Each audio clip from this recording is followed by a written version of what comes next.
Mais pourquoi ne pas faire un référendum alors dans ce cas-là? Mais bien sûr. Pourquoi est-ce que lorsque vous avez eu le pouvoir, vous n'avez pas organisé un référendum à ce niveau-là? Parce que jusqu'à présent, et moi le premier, je serais prêt à partir de la Polynésie si les Polynésiens ne votaient pas pour l'autonomie. Et on l'a encore vu aux dernières territoriales. 66% de la population... C'était pas un référendum, les dernières territoriales. Il faut arrêter de mélanger... C'est une forme de référendum. 66% de la population... Il faut arrêter de tromper les uns et les autres, ceux qui nous écoutent ce soir.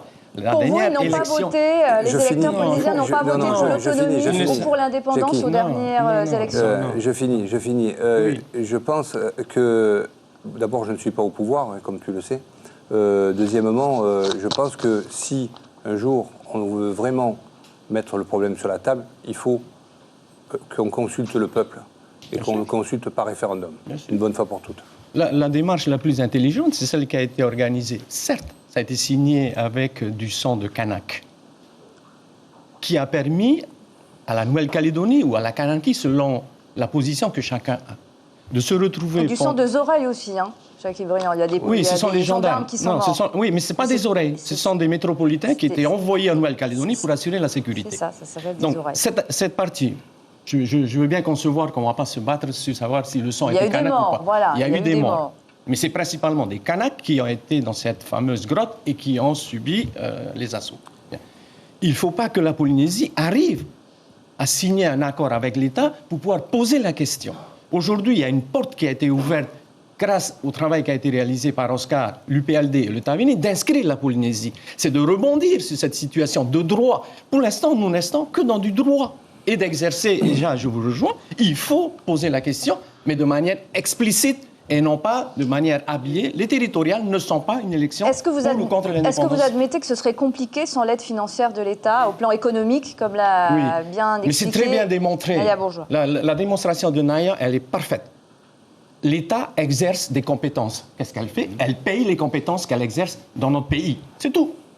Elle ne paye pas des compétences qui relèvent. Il y a des conventions avec l'État sur un certain nombre de compétences. L'éducation est une compétence qui appartient à l'État. L'État paye.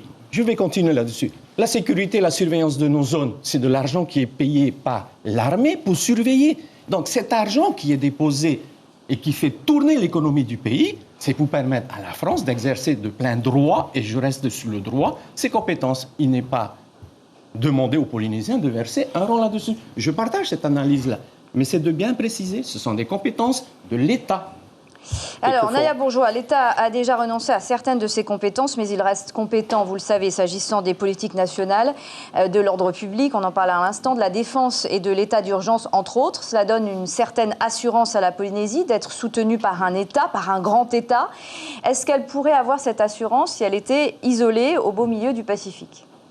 Eh bien, il y a peu de chances que l'on ait d'abord une protection de notre zone économique exclusive. Elle se poserait parce que l'État ne serait plus là pour justement exercer et utiliser les moyens nécessaires à cette surveillance. On va reparler de la surveillance de la zone, oui. Mais moi, je rebondis sur le plan de l'indépendance. Il ne faut pas oublier que en 2017, il y avait eu un projet, non pas d'État associé à la France, mais de pays d'outre-mer associés à la République française. Et ce projet-là pouvait satisfaire quand même cette revendication fondamentale de se gouverner soi-même, de s'administrer en exerçant certaines compétences que l'État français pourrait transférer à la Polynésie française. Je veux parler, par exemple, de la première compétence qui est celle alors premièrement, celle du droit foncier. Là aussi, il pourrait y avoir un partage de compétences entre l'État et surtout la Polynésie française, mais il n'y a pas que le droit foncier, il y a aussi,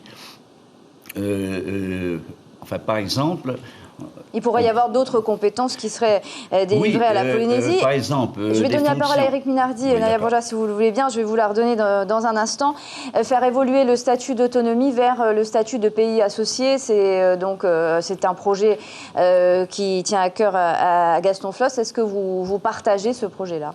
Je constate d'ailleurs que le Tapula a demandé à ce que le statut soit toiletté, puisque nous l'avions demandé déjà en 2017. Donc ce n'était pas si idiot que cela. Ce que le président aller vers un statut de pays associé, c'est différent du toilettage du statut qu'on vient de vivre. Moi, je voudrais... le pays associé, on en a parlé et reparlé. D'ailleurs, on s'était un peu accroché à ce sujet, parce que c'est un sujet sur lequel on est revenu. Moi, je voudrais revenir sur l'indépendance. Et je voudrais revenir sur ce que vous disiez tout à l'heure. Actuellement, on a un problème, on va en parler certainement tout à l'heure, avec Mururoa, la faille de Mururoa, Fukushima. On va en reparler, oui. Et on a l'indépendance. OK. On fait quoi s'il y a un gros problème en Polynésie? Vous avez une solution? Vous pouvez me dire ce qu'on peut faire financièrement pour trouver des solutions si on a de gros problèmes, disons, à ce niveau-là? Jackie Briand, je vous donne la parole. Allez-y. On est dans le ridicule, là. On essaye de faire croire que l'éventualité d'une indépendance serait aujourd'hui la difficulté de surveiller notre zone où les trafics de ice continuent à surveiller. J'essaie d'organiser. J'essaie d'organiser mon discours pour qu'on arrête de tordre le cou. L'éventualité d'une indépendance serait que c'est la faute de cette indépendance si Mururoa va se dissoudre ou disparaître. Mais non, je ne dis pas ça. Mais vous dites justement que la France déjà n'y arrive pas. C'est ce que j'essaie d'expliquer. Déjà, la France n'y arrive pas. Donc imaginez ce sur n'est l'État pas français. l'indépendance qui montre l'incapacité de la France à rassurer tous les Polynésiens. Ce n'est pas l'indépendance qui, aujourd'hui, ne permet pas à un malade de cancer à être pris en charge. Ce n'est pas cette indépendance-là. On est en train de déguiser l'indépendance comme étant la réponse, ou en tout cas la cause de ce qui se passe aujourd'hui. Non, Jackie, si je suis sur ce plateau, c'est parce que j'ai une possibilité d'aller au Parlement européen. D'accord ? Donc moi, je pense qu'il faut qu'on se rassemble. Je l'ai déjà dit sur ce plateau la dernière fois, vous avez des compétences largement supérieures à moi sur le côté, disons, écologique. Par contre, sur le côté économique, si vous voulez, un jour, on pourrait, disons, se rencontrer, on ne partira pas en vacances ensemble, mais on pourrait se rencontrer, disons, dans mes entreprises, et je pourrais éventuellement vous expliquer certains points sur l'économie. Parce que si on ne porte pas ces problèmes-là au niveau européen, si les écologies, d'ailleurs, je ne les ai pas beaucoup entendues sur ce sujet-là, au Parlement européen. De quoi sur le sujet, disons, que nous avons dans le Pacifique, les problèmes que nous avons dans le Pacifique. On n'en a pas beaucoup entendu parler. Ou alors il faudra que vous me disiez quand et où et comment. Par contre, moi, je suis pour qu'on se rassemble. Voilà, c'est clair. Je ne suis pas là aujourd'hui. Un jour, je vous ai dit que les verts, c'était comme les pastèques. Vous étiez, disons, vert dehors et rouge dedans. Aujourd'hui, je vous dis, on doit se rassembler. J'ai rencontré le président Édouard Fritsch lorsque nous sommes passés à Pirée, qui m'a dit textuellement, moi je suis tout à fait prêt à t'aider, à porter avec toi les projets, tant que c'est dans l'intérêt de la Polynésie. Il m'a même dit d'ailleurs, Moetei Roterson, lorsqu'il me demande des dossiers, je lui donne les dossiers sans aucun problème, tant qu'on c'est dans l'intérêt de la Polynésie. Éric Minardi, juste un mot pour Jackie Briand, est-ce que les Verts sont prêts à se rassembler avec le Rassemblement national? Tu auras compris depuis le début et maintes fois qu'on se voit sur un plateau, c'est non. C'est non. L'exclusion de l'autre, c'est non. Le fonds de commerce du Front National, aujourd'hui devenu Rassemblement National, c'est de se recroqueviller sur une frontière géographique dans laquelle la seule race acceptée, c'est celle qui est blanche et de conviction catholique traditionnelle. Ça n'a pas été gommé. Il est très sympathique, Éric, là-dessus. Décidément, et je crois qu'il est très sincère là-dessus. Le racisme n'est jamais Mais on est confronté aujourd'hui à des discours de partis comme le vôtre, populistes, qui veulent absolument se recroqueviller. Mais quand vous allez vous recroqueviller sur vous-même, vous allez avoir en face de vous des Italiens qui vont rester chez eux, et c'est interminable. C'est faux. Donc notre démarche à ce niveau-là est non, mais vous n'avez rien très compris claire. de toute façon à notre programme. Peut-être. Vous n'avez rien compris. Peut-être, mais c'est niet voilà. cacahuète. Mais oui, voilà, vous avez rien compris, mais c'est niet. Donc de toute façon, premièrement... Le rassemblement tel que vous le prévoyez, c'est non. Mais c'est oui, non. Oui, de toute façon, vous savez, c'est pour ça que vous serez toujours troisième. Un Naya Bourgeois, on va vous Gardez de faire la morale à tous les électeurs. Gardez la morale. Je ne donne pas de leçon de morale. Je dis simplement que votre structure aujourd'hui, vous êtes très fiers parce que vous êtes troisième, mais gardez votre structure sociale est tellement explosée que vous avez gardez l'humilité de ce que le vote vous a rapporté. Éric Minardi, Jackie Briand, restez un petit peu courtois vis-à-vis de Naya Bourgeois qui va donc s'exprimer une nouvelle fois sur l'indépendance. Est-ce que le pays doit réclamer plus de compétences, selon vous, pour être plus autonome? Le pays qui a déjà ses propres lois, il a son gouvernement, ses ministres, tout ça, on le sait déjà. Il est donc quasiment indépendant, entre guillemets, mais il a le soutien financier de la France. Est-ce que c'est le détail qui fait toute la différence, ce fameux soutien financier, selon vous? Oui, non, mais ça ne suffit pas. Nous visons tout naturellement une augmentation, encore une nouvelle fois, du transfert de compétences de l'État vers donc le pays d'outre-mer que constitue la Polynésie française. C'est vers quoi nous allons, en tout cas. Eh bien, donc il faudrait que la Polynésie française, à son tour, acquiert le pouvoir, et cela dans un but de développement économique, acquiert le pouvoir de contrôle de la masse monétaire locale.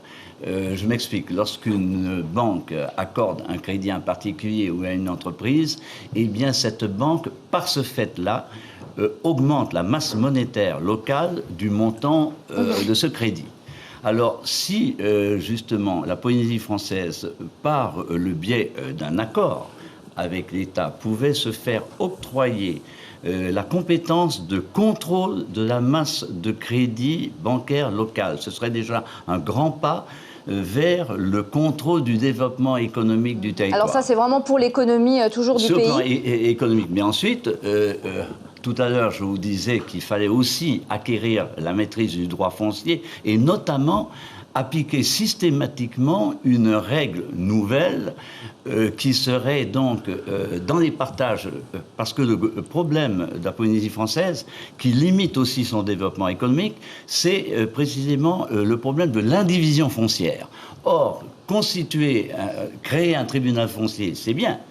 Lui attribuer ce qui s'est passé, différents moyens, c'est encore mieux, mais c'est pas tout. Il faudra aussi réformer le droit foncier en substituant la règle de la majorité des décisions prises en cas de partage des terres par donc les co-indivisaires à la place de la règle de l'unanimité. Donc la monnaie et le foncier pour vous, Naya Bourgeois. On a bien compris. Je suis obligée de vous interrompre parce que je vais redonner, vous êtes très bavard, je vais redonner la parole à Jackie Briand qui a déjà commencé à aborder un petit peu la question, mais je vais lui reposer quand même. Comment ferait la Polynésie pour se débrouiller seule si la France s'en allait demain? Parce que c'est bien ça la question de fond. Comment surveillerait-elle, donc vous avez commencé à en parler, sa ZEE de 5 millions de kilomètres carrés. On sait que la France a déjà beaucoup de mal à protéger la zone, la preuve. Comment ferait la Polynésie pour se débrouiller seule si cela devait arriver demain? Pourquoi les règles de coopération dont bénéficie aujourd'hui la France avec les États de l'Union ne pourraient pas s'appliquer dans le cadre d'un partenariat avec la Polynésie, sachant que l'on a passé 200 ans pratiquement ensemble avec l'État français? Donc vous voudriez continuer, même sans la France, à avoir un peu les mêmes avantages, finalement? Non, c'est pas comme ça que les choses se font. Aujourd'hui, les accords de Schengen permettent à la France d'avoir une surveillance à l'extérieur de sa frontière géographique. Ça vaut ce que ça vaut. Ça marche comme ça peut marcher. Ça marche pas. Ils ont... Peut-être. C'est le Front National qui s'engouffre ça ne marche pas. La situation qui est aujourd'hui celle d'un État qui veut se créer ne signifie pas qu'elle ne va pas avoir un partenariat. Des aides d'autres États. Oui, avec le Pacifique. On a 2 pays dans le Pacifique, la Nouvelle-Zélande, l'Australie, qui sont très présents. On a une histoire commune avec la France. Donc, le fait qu'un pays veuille, au travers d'une consultation, d'un référendum, accéder pleinement à sa souveraineté, ça ne veut pas dire que du jour au lendemain, on va se retrouver isolé. Éric Minardi, vous y croyez? Ne pas se retrouver isolé, même sans la France, c'est possible, en créant d'autres partenariats avec d'autres pays ou grandes nations? Pas du tout. Notre richesse, elle est dans notre océan. Et de toute façon, un peu comme partout dans le monde, le jour où ils trouveront dans des laboratoires ou disons ailleurs, la possibilité d'exploiter ces richesses-là, des grands pays comme les États-Unis, la Chine et d'autres prendront le relais. Et donc, je pense qu'il vaut mieux rester au sein de notre Donc si la notre France pays. s'en va, ce sera forcément un autre grand pays qui viendra s'installer. Bien sûr, mais on voit bien d'ailleurs, quand il y a des terres rares en Afrique, on voit bien partout où il y a de l'argent, quand l'argent arrive, la vérité se tait. Et de toute façon, aujourd'hui, je ne pense pas que la Polynésie, avec ses 280 000 habitants, puisse s'opposer à des puissances étrangères qui viendraient curer nos fonds et récupérer, disons, nos richesses. On ne va pas les attaquer avec nos pirogues et puis nos arcs et nos flèches. Hein. Il ne faut pas oublier une chose. Ça, c'est de la démagogie. Il ne faut pas oublier une chose, c'est qu'aujourd'hui, notre richesse, elle est au fond de nos océans et que si la France, disons, donnait l'indépendance à ce pays, nous aurions d'autres puissances qui viendraient pour récupérer ces richesses chez nous. Alors, je ne sais pas si on peut avoir des questions Facebook, puisqu'il y en a eu pas mal pendant que vous étiez en train de débattre tous les droits. On va essayer d'en avoir quelques-unes, puisque ce serait pas mal, Éric Vinardi, que vous puissiez rebondir dessus. Il y en a une qui vient d'arriver. Que répondez-vous à ceux qui vous traitent d'homophobes ? C'est exactement la même chose que je répondrai quand on nous dit qu'on veut se replier sur nous-mêmes. De toute façon, aujourd'hui, la stigmatisation, les procès d'intention et les amalgames, tout est possible quand il s'agit du Rassemblement national. De toute façon, aujourd'hui, regardez autour de Marine Le Pen et vous verrez bien que nous ne sommes pas homophobes, loin de là d'ailleurs. Très bien, vous restez avec nous puisque nous allons à présent débattre du deuxième thème de ce soir. Nous l'avons appelé Moruroa, l'atoll de tous les dangers. C'est maintenant.